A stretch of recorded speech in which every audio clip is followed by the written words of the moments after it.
All right, welcome everybody to another exciting episode of Under the Dome. I'm your host, Allen Ulrich, here with my partner, Bob Rose.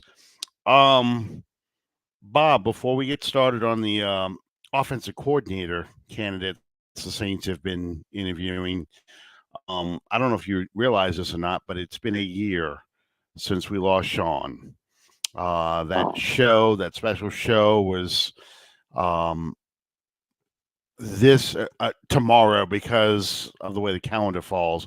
It fell on the 24th was our show dedicated for Sean. So, oh gosh, um, I didn't realize it had been a year already. That uh, explains the weird vibe I've had the last couple of days. Dreams about him, random thought. I mean, I think about him a lot anyway. He was both of our friends, but a lot more random thoughts about Sean or things he used to say popping into my head in recent days. So I suppose that's a good reason why.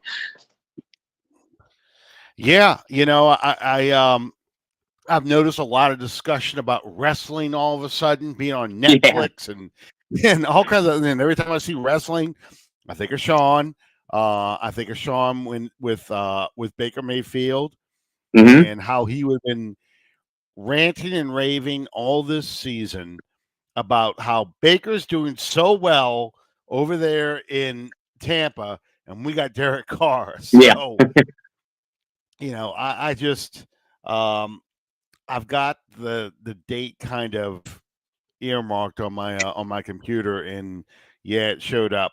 So, and it'll show up my memories tomorrow. So, Sean, wherever you are, we're thinking of you, keeping the show going. So, um,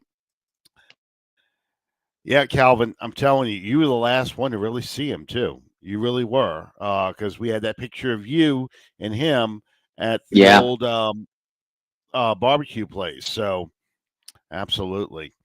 Um, so Sean, show's dedicated to you as every show is, but I just want to Yeah. remind everybody, yeah, it's been a year. Um, we watched. I know we watched a lot of the divisional playoff games this weekend. A lot of good games. Hmm. Um, the only game that was really kind of a boring game actually was the Texans uh Baltimore game, just because Baltimore once the second half started, Baltimore just really took it to the Texans. Yeah. And the thing that I've noticed about every game so far in the playoffs, including the wild card round, you got to bring a running game with you. The Yeah. teams that can run the football are the teams that are being successful in the playoffs. And I think the Saints have definitely noticed this. The guys they are talking to are all coming from either McVey or the Shanahan coaching tree. But I think they're also looking for somebody who can really coordinate the running game and get this running game Hmm. going.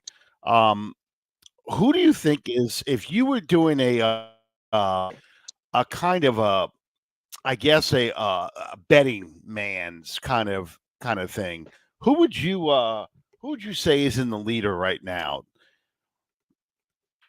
Boy, I'll tell you, my personal preferences, and I really like three or four of the guys that they've shown interest in so far. But my personal preferences for offensive coordinator are Clint Kubiak, the passing game coordinator from San Francisco, and Zach Robinson, the quarterback coach from the Rams. I really like Brian Greasy too. Denver Bronco background is why I like one of the reasons why I like Kubiak too. What can I say? Greasy, I would love to bring in as a quarterback coach, not necessarily as an offensive coordinator because of his lack of experience in that area.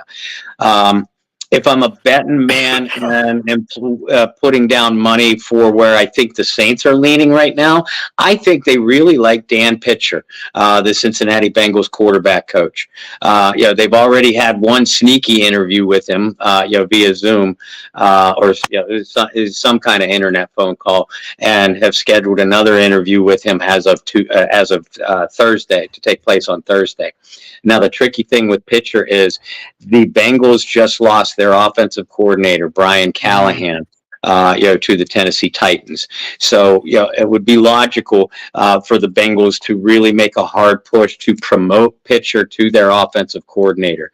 Now, if they do that, and if they make a move like that immediately, Cincinnati does, that still does not preclude or prevent the Saints from going after Pitcher and offering him a contract as offensive coordinator, because it would not be considered a lateral move since the Bengals had simultaneously offered the position. So those of you that are saying the last couple of days, oh, NFL coaches cannot make lateral moves when under contract, unless released by the team that they're under contract with. Yes, that's true. But remember, Dan Pitcher's last line of duty with the Cincinnati Bengals was as a quarterback coach, not as an offensive coordinator. So there's the loophole right there. And that's who I think the Saints are leaning towards. Zach Robinson is getting a lot of interest throughout the league, New Orleans included. And, the Saints are in the process of trying to schedule a second interview with him. Clint Kubiak, Brian Greasy, they just had their first talks with today.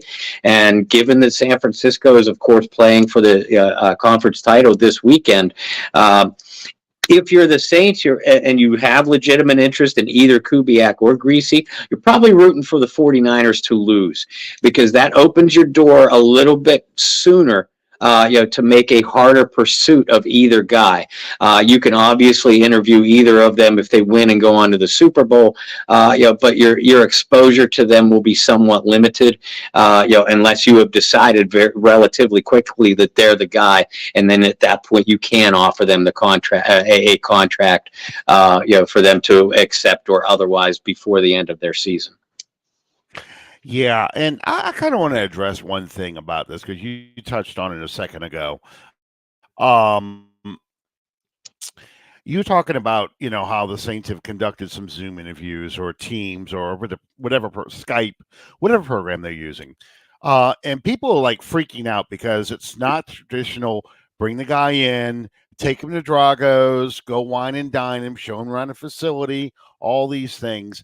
And they're saying, well, the Saints aren't serious. That the Saints are this is all window dressing, because they really are going to just bring in John Gruden or promote Ronald Curry. Guys, it's the 20th century, 21st century. Mm-hmm. I'm sorry, 21st century. I'm watching Super Bowl IX, so yeah. It feels like the 20th century, but it's the 21st century. This is how things are done now. They do interviews for regular jobs. I interview for my jobs via Zoom, Teams. Yep. I never even set foot in the facility until they were ready to offer me the job. Yep. This is just the way things are. Yep. Yeah, and listen, I don't like it either. I don't like it either. If I'm Pitcher or the Saints, I want to meet face to face. But like you said, and I've been in the same position. I've interviewed and have been interviewed more often than not in recent years. Just in platforms like this. Alan, you and I have met a handful of times now, but a lot of the people that I do shows with, John Hendricks, Kyle Mosley. I have yet to meet Kyle Mosley in person, and he's my boss and a good friend of mine. That's just the way the world works nowadays. Especially post-COVID. I mean, once you've opened that door via COVID, that's just the way it is. So, yeah, I mean, so if they're not bringing them in the facility, that just means it gives them an opportunity to interview more people, because now you're not juggling schedules. Now you can actually interview somebody who is technically preparing for a playoff game.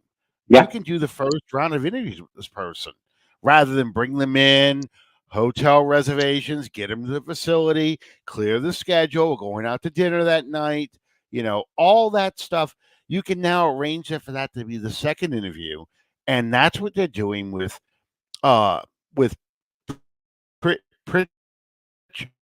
it Pitcher or Pritcher?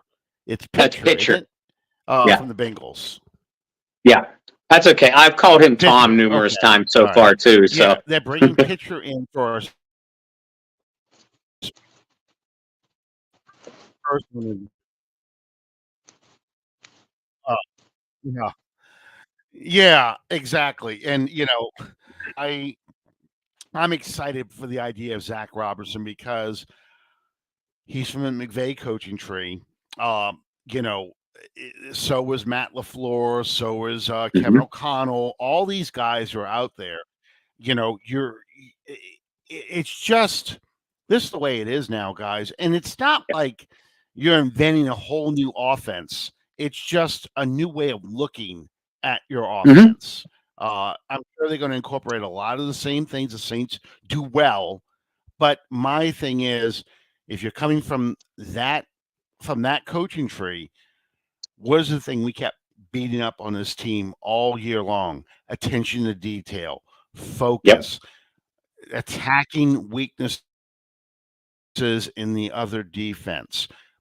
All the things that, uh, for whatever reason, Pete Carmichael was so bad at. Hmm. So it's not you're not going to suddenly get an entirely new scheme with all new different plays and stuff. Any coordinator coming in is going to tailor it Yeah. to the strengths of this team, which is pushing the ball down the field, developing that running game, playing the zone blocking running scheme.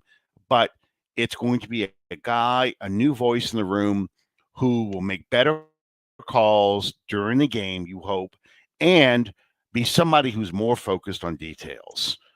Yeah, Alan, and you're And yeah, exactly right, and that's one of the reasons why I like Clint Kubiak and Brian Greasy so much, because that Shanahan coaching tree, and you just look at the way San Francisco uses Christian McCaffrey. That's the way I want to see Alvin Kamara used. And you look at right. that Shanahan coaching tree, that Gary Kubiak coaching tree, and the way Hmm. they've used their running backs in so many different ways over the years with the Denver Broncos and then Houston Texans. So you could see, the Saints have a very specific type that they're going after right now, and I got to say that I do like the direction that they seem to be headed. And I don't think it's window dressing either. I think that's Mhm. just fans who hate Dennis Allen saying these things.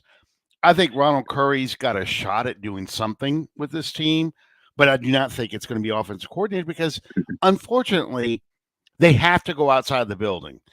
Yeah. If you brought in a John Gruden, if you brought in a Ronald Curry, I don't think that gets the fan base interested at all. I think it's going to feel like it's same old, same old. But if you bring in a new offensive coordinator, a new running back coach, new wide receiver coach, new voices in the room, you now start to think that, okay, you know what? Maybe he does start holding Derek Carr accountable for some of Hmm. the mistakes he makes and some of the lack of leadership he's shown. Maybe he does Hmm. start holding some of these players like a Chris Olave accountable for your lack of focus. You start doing that kind of thing. I want to see that. I want to see Yeah. somebody who's going to hold these players accountable so the offense doesn't look so sloppy out there, Hmm. because that's how it looked last year. Oh yeah. And Dennis Allen is coaching for his life. He really is. I mean, his professional life, of course. Um, he knows he's living on borrowed time. Um, and some people have said, and I want to get your thoughts on this. Some people have said that part of the reason, one of the guys you were targeting was that Seattle offensive coordinator who took the job at the Bears. Um, that guys just aren't going to want to go play for Dennis Allen because they know he's the Walking Dead. They know he's not going to survive this next year. So why hook your future up to a sinking ship? And my thing is because there's only 32 jobs out there, and if you get the reputation of passing on jobs, Yeah. you're going to get passed over for good. You won't get another opportunity. So these guys want those jobs. And if anything, oh my God, I see an ad for Earthquake in the background. In Sense I see it. Around. I see it. I saw Battlestar Galactica and Sense Around. For those of you who are under 40, Sense Around they used to make the chairs vibrate, to the rumble of the explosion and things like that. It was actually kind of cool for the Hmm. 70s. But yeah, that was the 70s version of 3D. But anyway, back to what I was saying before. I just saw that commercial. Um, but yeah, to me, if you're an offensive coordinator and you save Dennis Allen's job because the offense gets to the playoffs, because this team is so much better than they were last year offensively. Look at Ben Johnson. Why is Ben Johnson such a hot coaching commodity? Why are these guys that we are looking at such hot coaching candidates? The reason why is because the rest of the league goes, look what they did to this team. The Lions have never won anything. And now we're talking about rating the Lions staff for head coaches. That never happened. So absolutely a coach is looking at going, hell yeah, I'm going to get some job interviews for a head coaching gig. It's what I want anyway. If I show I can turn this team around and make them a playoff team and make this offense, fix Derek Carr and make Derek Carr a playoff caliber coach, a player like they did to Baker Mayfield. Oh, yeah, absolutely. That's why these guys would do this stuff. So I want to get your thoughts on that. I mean, I know you and I probably think along the same lines, but how do you feel about that response? Yeah, I 100% agree with what you said. I mean, this is a resume builder for these guys. Every single one of them, Kubiak, Greasy, Gerard Johnson, Zach Robinson, Dan Pitcher, Ronald Curry, none of, all but one, only Kubiak out of that list of names has ever been an offensive coordinator. The rest have all been quarterback coaches or position coaches. So A, this is a step up on the resume, a step up in experience. And B, just like you said, if they save Dennis Allen's job, then all of a sudden they're the hottest coaching commodity out there. Even if they don't save Dennis Allen's job, let's look at a worst case scenario, or at least a worst case scenario for Dennis Allen. The Saints get off to an awful start in 2024, and Dennis Allen gets let go. But the offense is playing better than what we saw this year. And whomever is named offensive coordinator, let's just, for the sake of argument, let's say it's Pitcher, but any of these guys, let's say Dan Pitcher is brought in. The offense is playing better, but New Orleans isn't winning games. Dennis Allen gets fired, but the offense looks better than what it did. So you've already boosted your stock. And maybe, just maybe, I mean, if a head coach let go in the middle of the season, somebody's got to be named interim coach. Assuming there are no massive adjustments to the staff, there's not any other head coaching experience on the staff unless they decide to retain Doug Marrone. So maybe you get offered the interim job and you pull an Antonio Pierce or what some of these other guys have done, in interim positions. In other words, it can only be a positive thing. If you come over and the entire scheme, the Saints have another mediocre or worse season, and the whole staff gets let go. All of these guys that I just named are all young. Only I think Greasy's the oldest of them, and he's only in his early 40s. So they're certainly going to bounce back. You're not going to be all of a sudden jettisoned from the coaching community. If you hitch your wagon to one bad situation, again, if anything, teams are going to look at that and say, you were a position coach your entire career. Oh, but wait, you do have 1 year of running the offense all by yourself, or being in charge, completely in charge of the offense. So that does give you play calling experience. That does give you experience where you are the sole overseer of an offensive unit. Because the other thing with these guys, Dan Pitcher, he was under not just one offensive guy and the offensive coordinator, but also Zach Taylor, offensive guy. Zach Robinson. You don't think Sean McVey runs the show out there? It's like a Pete Carmichael, Sean Payton situation here. Jared Johnson is the quarterback coach in Houston. Bobby Slowick is the offensive architect there. That's why Slowick is getting so many interviews. Same with Clint Kubiak and Brian Greasy. Kyle Shanahan runs the offensive show in San Francisco. So again, for all of these guys, it's a resume builder because it's your first real opportunity to be solely in charge of an offense. Exactly. Ryan Nielsen was the defensive coordinator for the Atlanta Falcons. The Atlanta Falcons fired their entire coaching staff. Ryan Nielsen has a job again as a defensive coordinator. Mhm. Mike McCarthy was the offensive coordinator for the New Orleans Saints under Jim Haslett. Mike McCarthy's had 2 head coaching jobs now. He's had a head coaching job with the Packers and head coaching job with the Cowboys. Mhm. So, there isn't such thing as, you're a dead man. You're not gonna get a job. You're going to get a job in this league because it's 32 jobs and you're coaching at the highest level possible. Joe Brady was hooked up with the Carolina Panthers. Now, granted, he coached LSU's offense to a national championship. But when he went to Carolina, he was a disaster and he got fired mid-season. Sean Payton had his play calling duties taken away from him, so the Giants could go to the playoffs. So it's insane to think that, these are resume killers. It doesn't work that way. It really doesn't, because the other teams don't look at coaches the way fans do. Right. The other teams look at coaches by results. What did you do with the players you had? What came from your players? The reason why pitchers are so popular, look at the backup quarterback that the Cincinnati Bengals had. Mhm. The Bengals season should have been over. They shouldn't have won another game.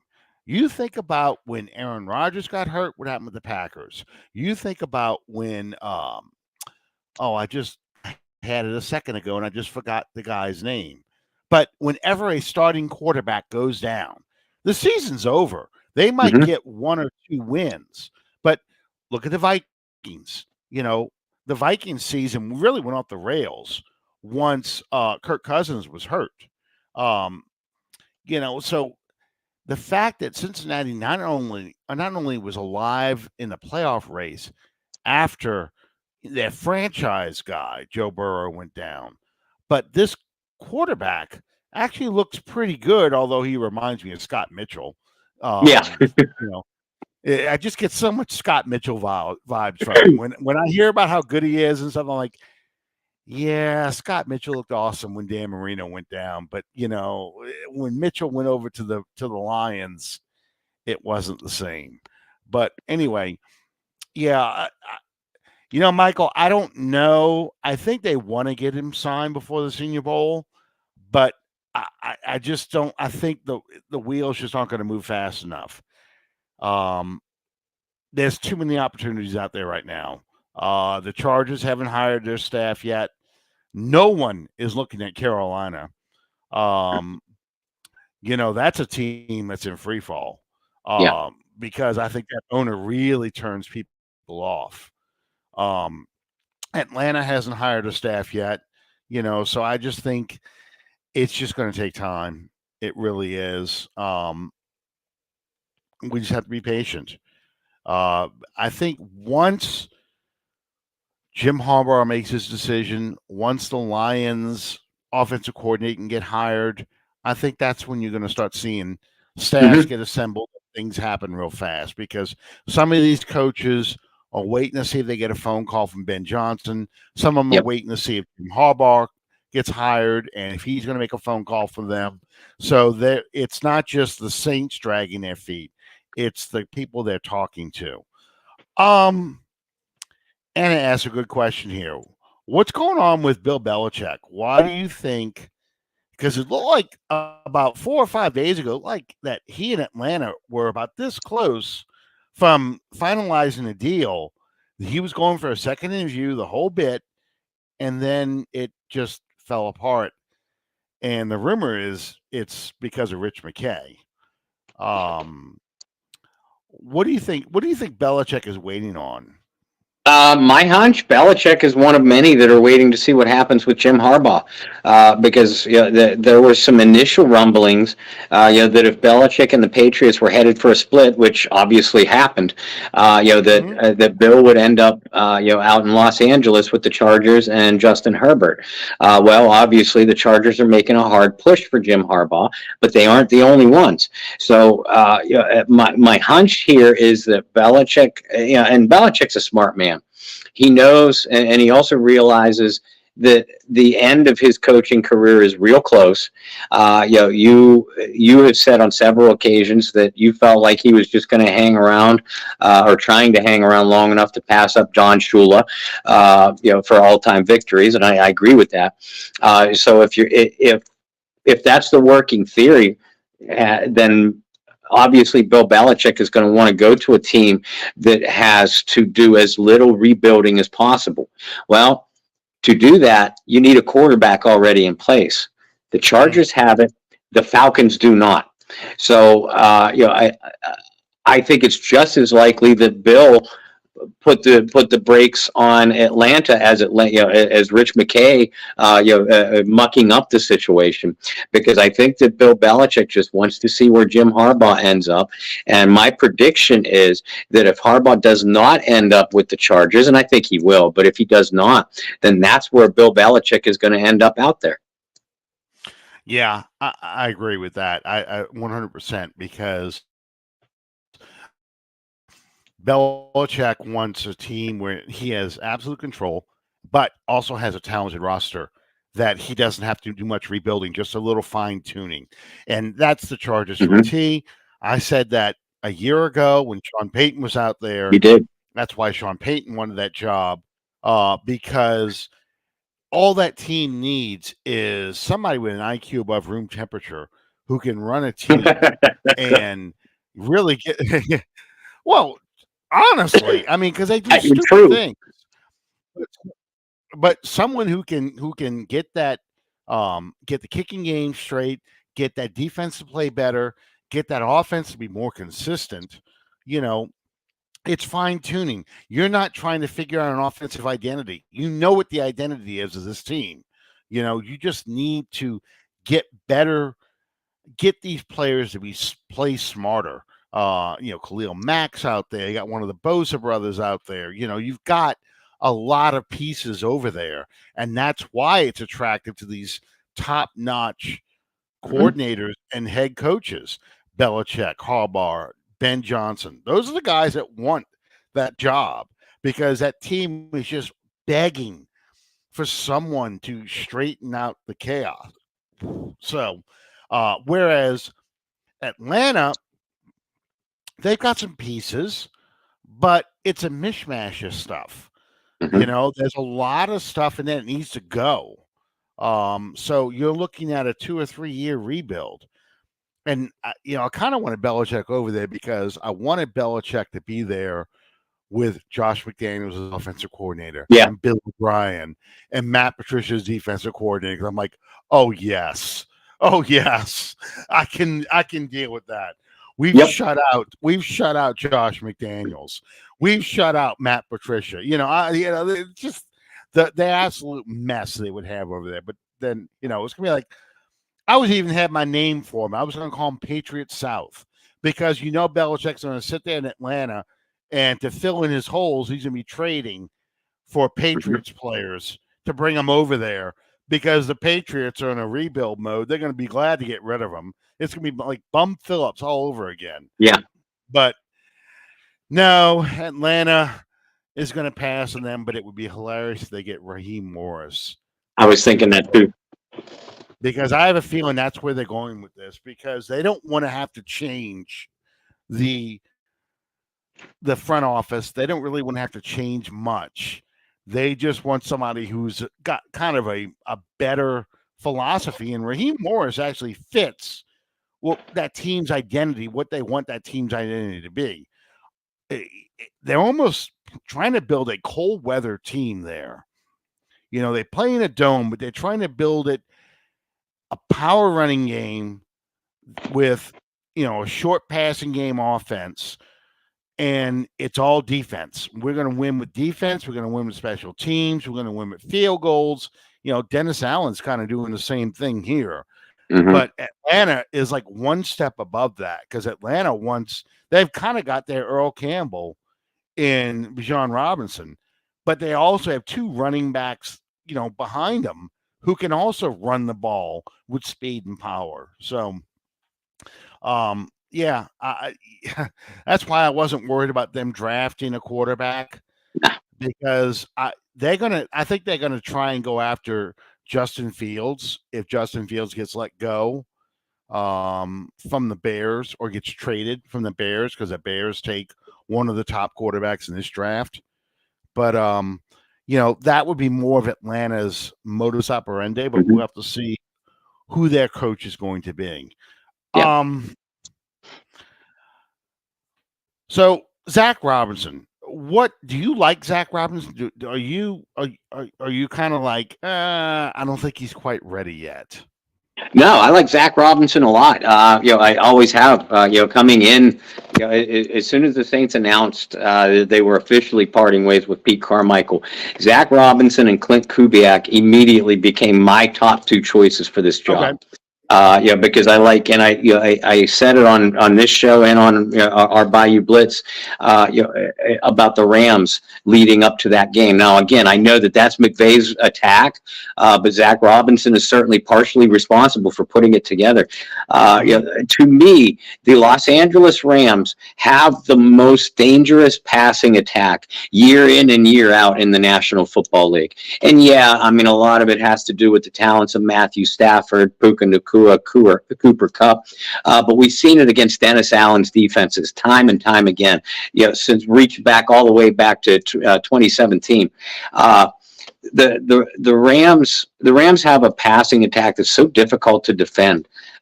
Because of all those crossing routes and natural pick plays and things like that. And they just attack defenses that way on all three levels. A lot of wide receiver screens, get the ball into your fastest players' hands, in short situations, and just let them make plays in the open field.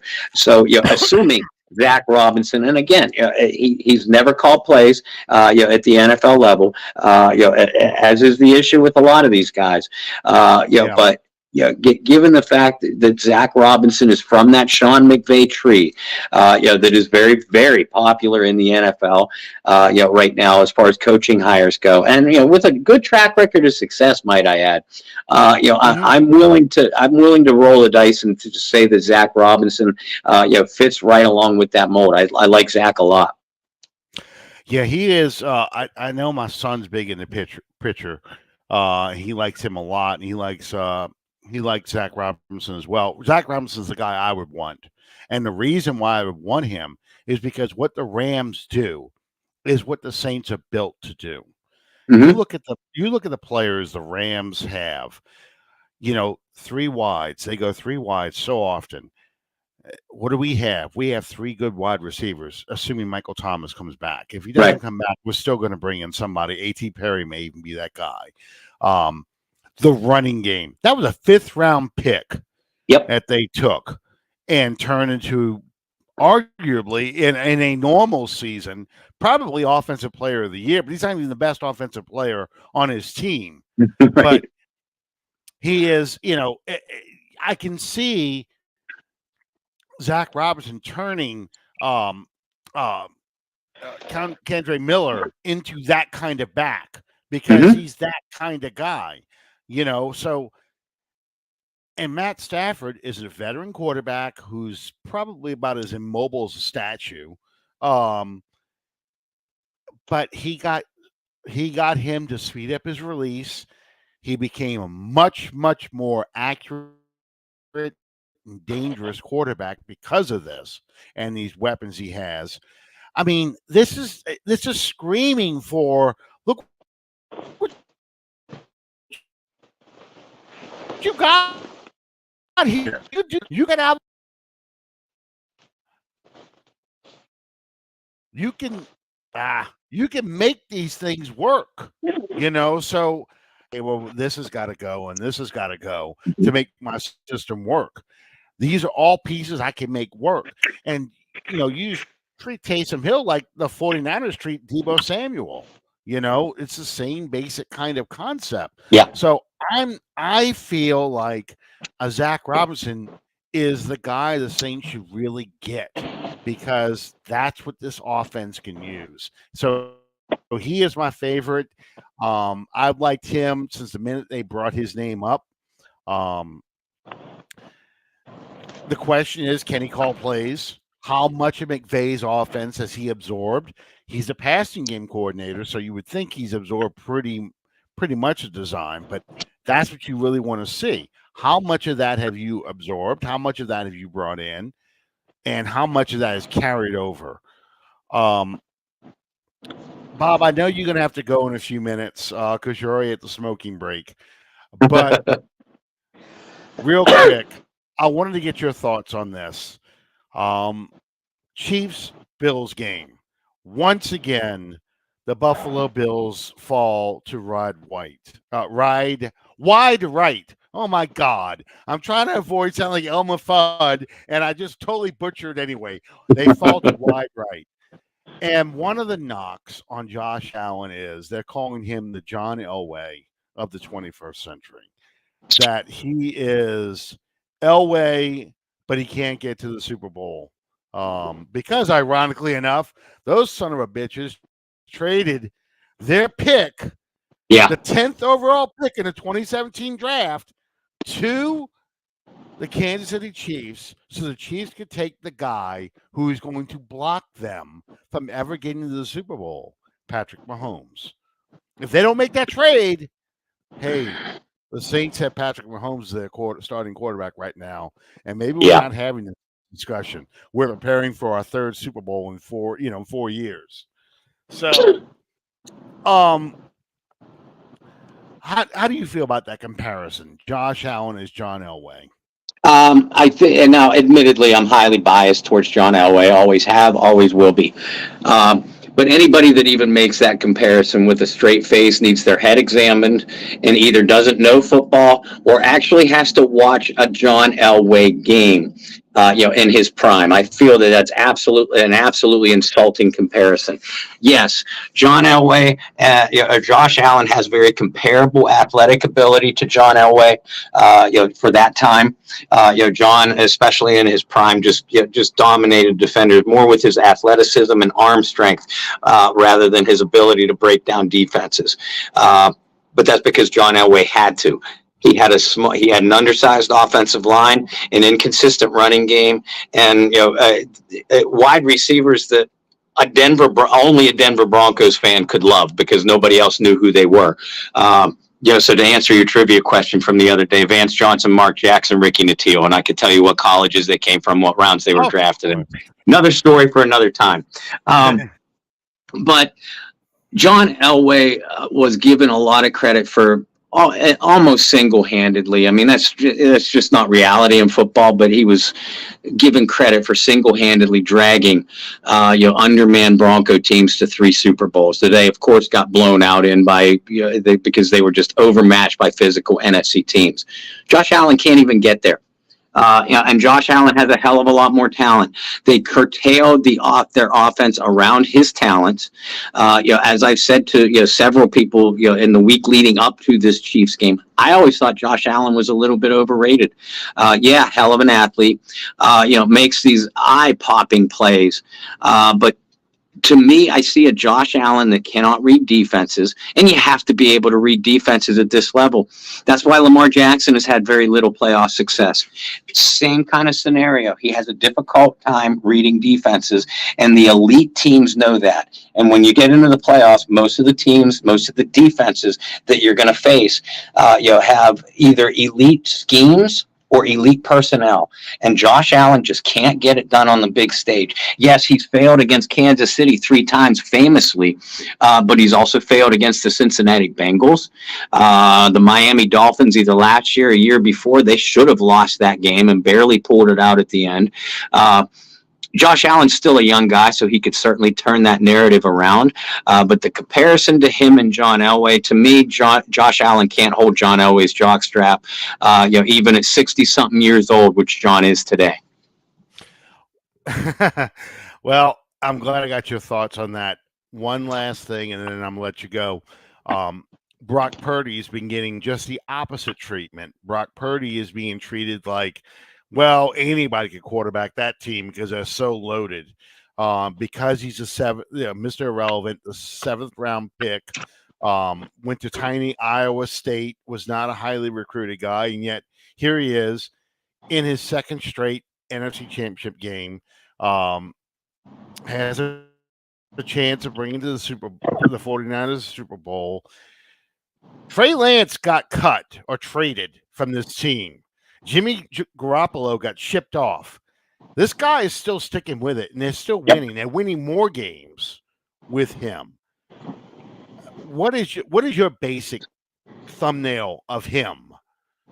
I'll tell you, Alan, I like Brock Purdy coming out of Iowa State first and foremost. Yeah, he doesn't have the athletic measurables, but the guy just knows how to get things done. And San Francisco won a lot of games this year because of plays that Brock Purdy made down the stretch.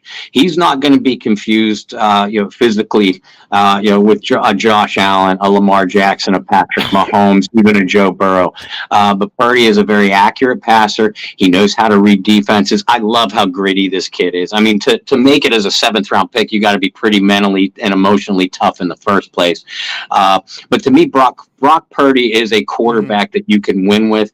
Don't give me that bullshit about system quarterback. Yeah, I know he is playing in a terrific system, one that most quarterbacks would kill to play in. But Brock Purdy has made the plays to help his team win, and that's why the 49ers are in their second straight conference championship with him. Is he a championship quarterback? We can't say that until he wins a championship, but the fact that he's in position to do so, I think, says a heck of a lot. Absolutely. And again, just like what I said in the beginning of the show, you lose your quarterback, generally, you're done. But because the 49ers lost because Brock Purdy got knocked out of the game and could not come back in. And a guy they signed off the street a couple of weeks ago was actually playing in that game. It's a difficult offense to master, and Brock Purdy has mastered it, and he works within the offense. And that's the good thing. And to me, that's all you need as a quarterback. The rest of that stuff is, it's great. You have incredible athleticism. You can throw the sidearm passes and make plays. That's great. But if you can work within the confine of your offense and you can move the ball and you win games, that's what you need in a player. That's what every team wants as a quarterback. So I just feel like there's a lot of people out there who just hate the fact that a 7th round Mr. Irrelevant player is being successful in an era of the athletic quarterback, where you have to be a super athlete and a one-man gang to carry teams, and it's just not fair. Bob, I know you got to go. Bayou Blitz tomorrow night? Yes, sir. Bayou Blitz tomorrow night. Brendan and I are, speaking of tough quarterbacks and, former fan favorites, we're going to have John Forcade on with us. Oh, my God. And it's going to be a hell of a good time. I've had some conversations with John in private. If you follow John Forcade on social media, especially Facebook, a more opinionated person you will not find. And I know for a fact that John has some interesting insights on the Saints' pursuit of offensive coordinators. One that doesn't necessarily fall in line with the way you and I were talking today. So I can't wait to pick his brain on that.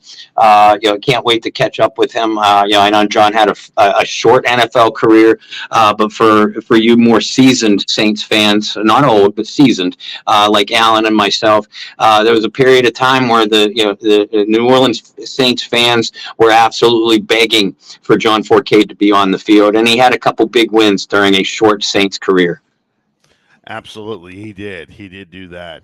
My brother played football at De La Salle High School, and his defensive line coach, when he played defensive line, his coach was Keith Forcade, John's brother.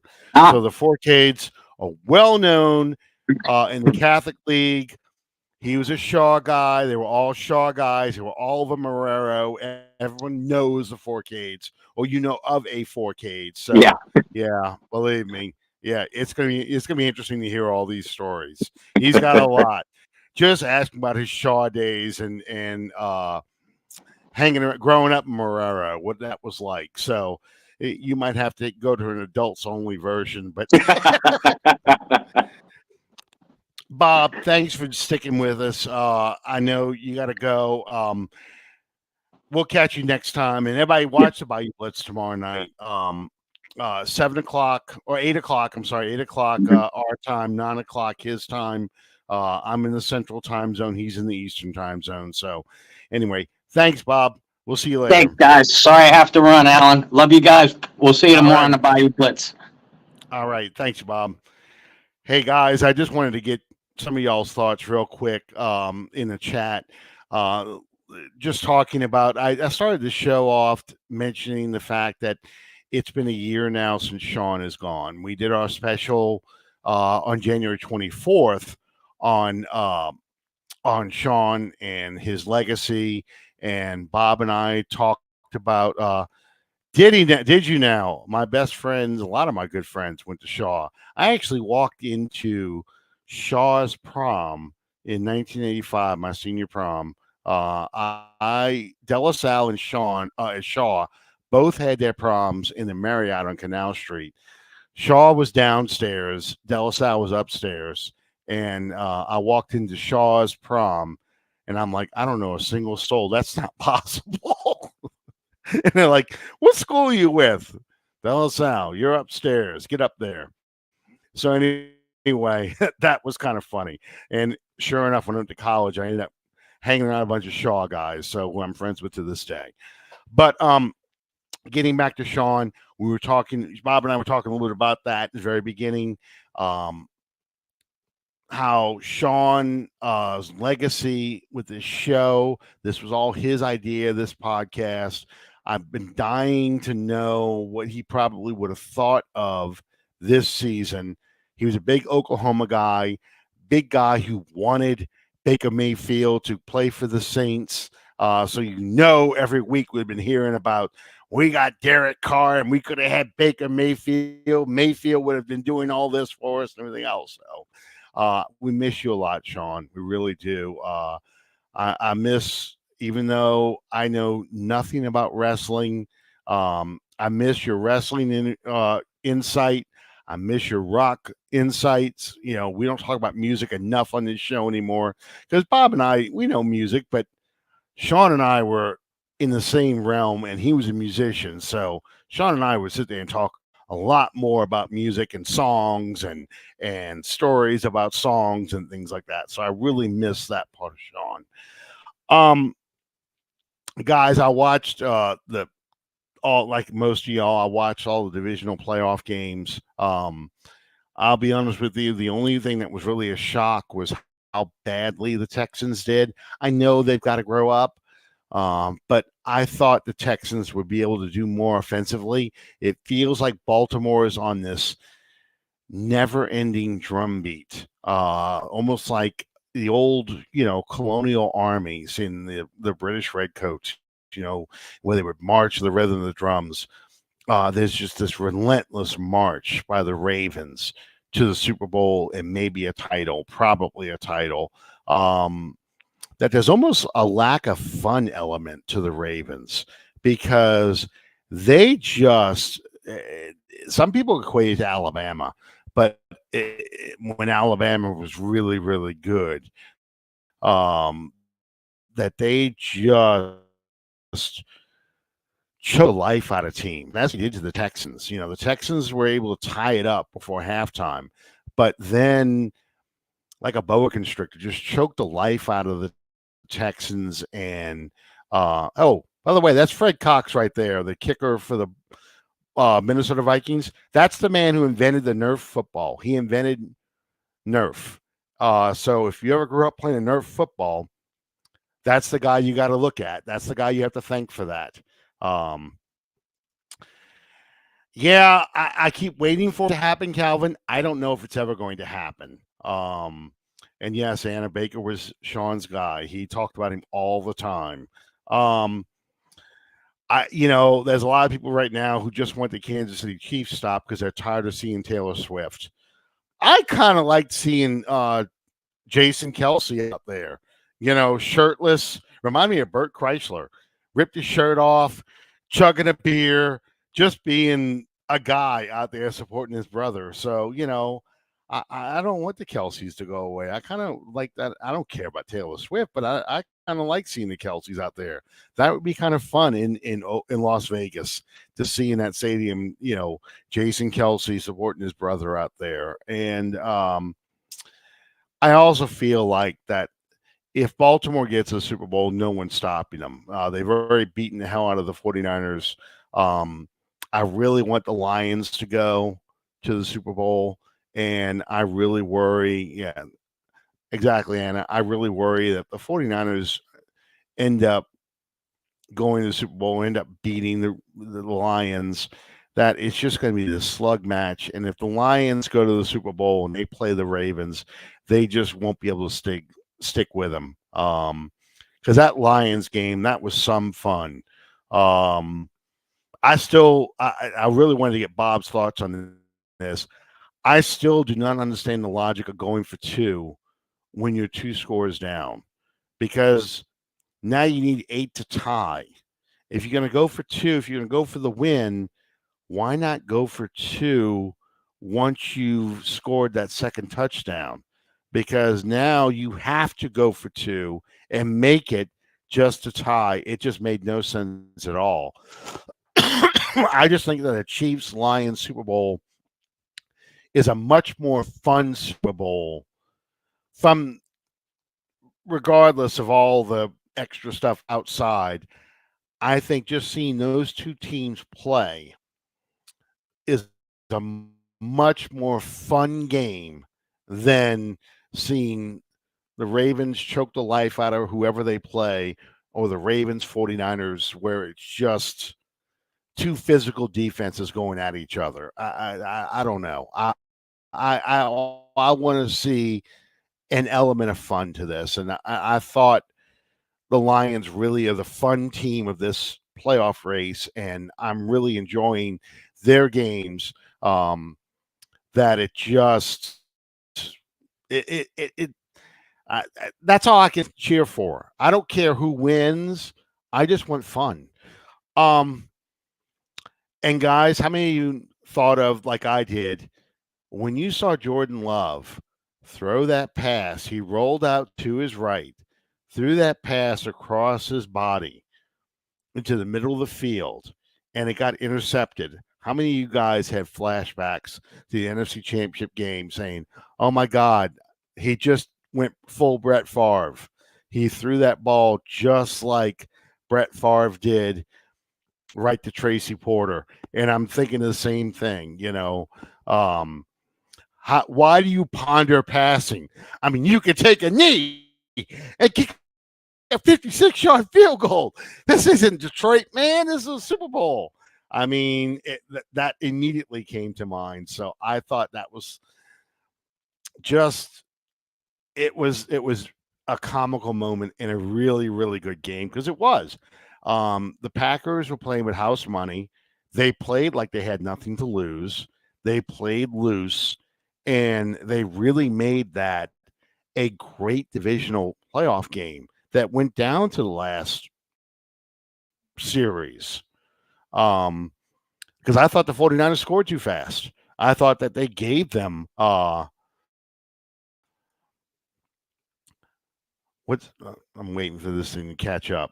Lions Chief rematch of week 1 and a throwback of an AFL NFL matchup. Yes, it would be. Yes, it would be. One of the oldest NFL franchises. Yeah, absolutely. For those of y'all wondering why is there a Steelers Vikings Super Bowl 9 playing in the background. Um, it took place in New Orleans, of course. That's Old Tulane Stadium. The last NFL game ever played in Old Tulane Stadium, because they went to the Superdome that next season. Um, the launch of the Steelers dynasty, and it's a good game. I mean, if you like defense, it's a good game. Yes, it would be. It would be because it was 2-0 by halftime. It would very much be like that. And this is what I do during Super Bowl week, or the playoffs. I end up rewatching old Super Bowl games, and just the way they used to play football in the 70s and the 80s, the differences in the way teams were built. I just enjoy watching old Super Bowls like this. And this one was just recently restored by this guy, Dave Volsky. Look how sharp those colors are and things. I mean, you would think this game was just played a few years ago instead of nearly 50 years ago. Really bright, bold colors in this game for something that was projected on very primitive technology by our standards. I mean, look how sharp that is. And that's on, flat screen TV. You watch an old show on flat screen TVs today, high definition flat screen TVs, and the picture looks really dull. They have to do considerable cleaning up on that. So, my God, 3 of 12 for 38 yards in a Super Bowl. My God. Uh, by the way, Don Meredith is one of the guys. There's the safety. Don Meredith is one of the guys commenting in this game, and it brings back a lot of memories. Kirk Gowdy, Don Meredith, and Al. I forget his last name.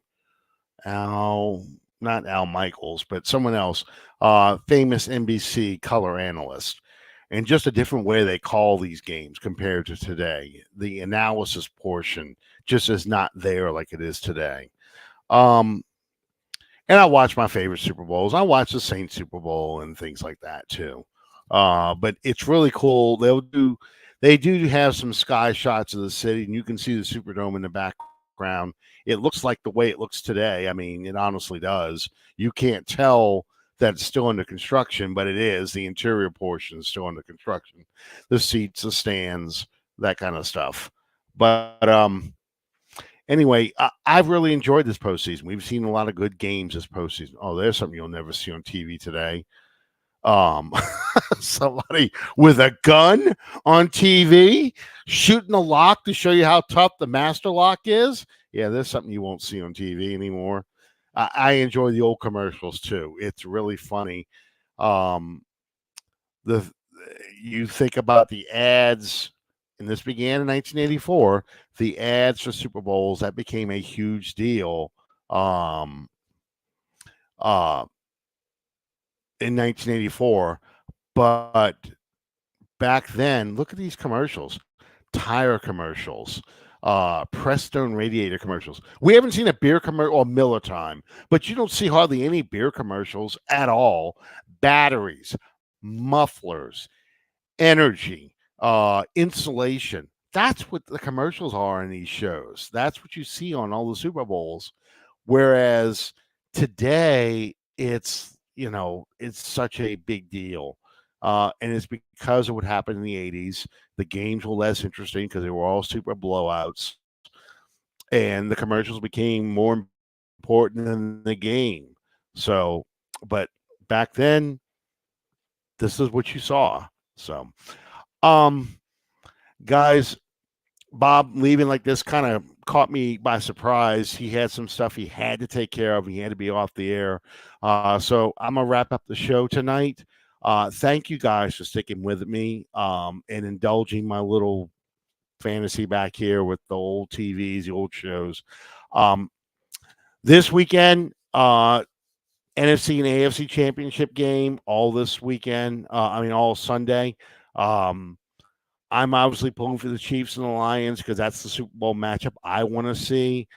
I expect it to be the Ravens and the Niners, but all the home teams except for Buffalo won this past weekend.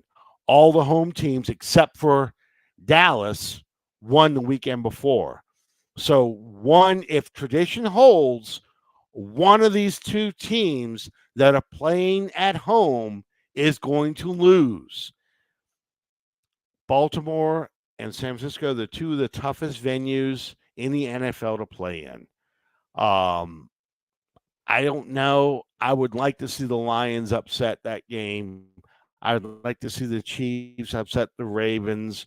I don't know if the Ravens. I don't know if the Chiefs can do it. But if I had to pick one of the two teams to do it, I think. Oh yeah, I've heard about this too. The logo conspiracy. But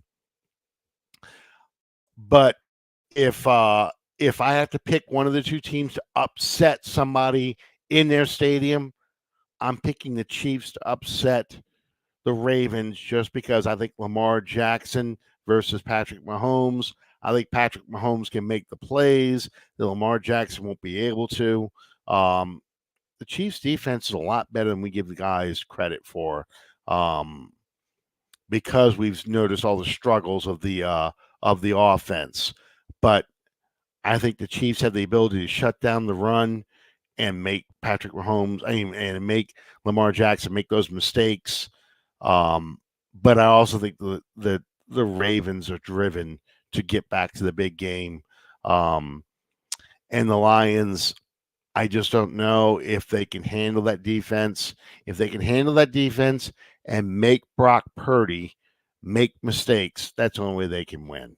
So thank you guys for joining us. We'll see you next time on Under the Dome. Good night, everybody.